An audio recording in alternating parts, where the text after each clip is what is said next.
ಬೀದರ್ ಜಿಲ್ಲಾಸ್ಪತ್ರೆಯಲ್ಲಿ ಕಂತೆ ನೋಟು ಪತ್ತೆಯಾಗಿದೆ. ಉಪ ಲೋಕಾಯುಕ್ತ ನ್ಯಾಯಮೂರ್ತಿ ವೀರಪ್ಪ ಅವರು ಭೇಟಿ ಕೊಟ್ಟ ವೇಳೆ ಹಣ ಪತ್ತೆಯಾಗಿದೆ. 1 ಲಕ್ಷ ನಗದು ಮತ್ತು 1 ಲಕ್ಷ ಹಣದ ಚೆಕ್ ಪತ್ತೆಯಾಗಿದೆ.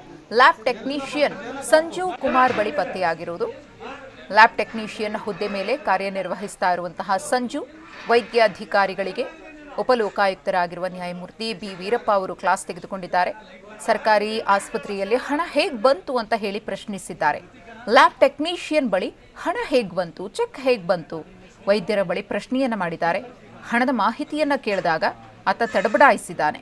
ಪತ್ತೆಯಾದ ಹಣವನ್ನು ಜಪ್ತಿ ಮಾಡಿ ಸುಮೋಟೋ ಕೇಸ್ ದಾಖಲು ಮಾಡಿಕೊಳ್ಳುವಂತೆ ಸೂಚನೆಯನ್ನ ಕೊಟ್ಟಿದ್ದಾರೆ.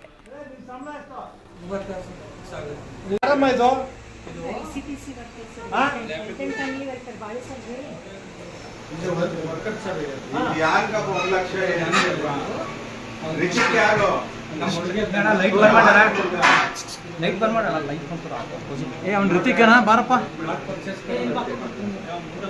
ಬಾ, ನಿನ್ನ ಹೆಸರೇನು? ಋತಿಕ್ ಅಂತ.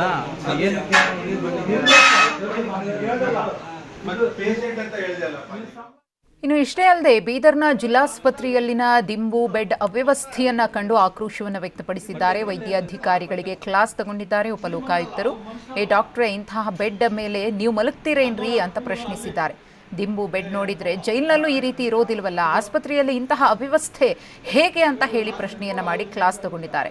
ಕೋಟ್ಯಾಂತರ ರೂಪಾಯಿ ಹಣ ಬರುತ್ತೆ, ಏನ್ ಮಾಡ್ತಾ ಇದ್ದೀರಿ ನೀವು ಅಂತ ಹೇಳಿ ಪ್ರಶ್ನಿಸಿದ್ದಾರೆ. ಸರಿಯಾದ ಬೆಡ್ ಇಲ್ಲ, ನೀರಿನ ವ್ಯವಸ್ಥೆ ಇಲ್ಲ, ರೋಗಿಗಳಿಗೆ ಏನು ಚಿಕಿತ್ಸೆಯನ್ನು ಕೊಡ್ತಿದ್ದೀರಿ, ಏನಿದು ಅವ್ಯವಸ್ಥೆ ಅಂತ ಹೇಳಿ ಗರಂ ಆಗಿದ್ದಾರೆ. 6 ಅಂತಸ್ತಿನ ಕಟ್ಟಡದಲ್ಲಿ ನೀರೇ ಇಲ್ಲ ಅಂದರೆ ಹೇಗೆ ಅಂತ ಹೇಳಿ ಪ್ರತಿಯೊಂದು ವಿಚಾರದ ಬಗ್ಗೆಯೂ ಕೂಡ ಅವರು ಪರಿಶೀಲನೆಯನ್ನು ಮಾಡಿ ಮಾಹಿತಿಯನ್ನು ಕಲೆ ಹಾಕಿದ್ದಾರೆ.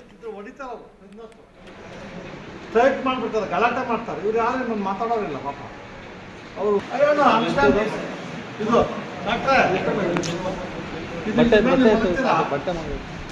ನೀವು ಮಲಗಲ್ಲ, ಅವ್ರು ಮನುಷ್ಯರಲ್ವಾ?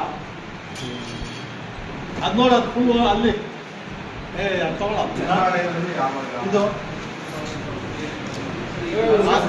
ಇದು ಇಲ್ಲ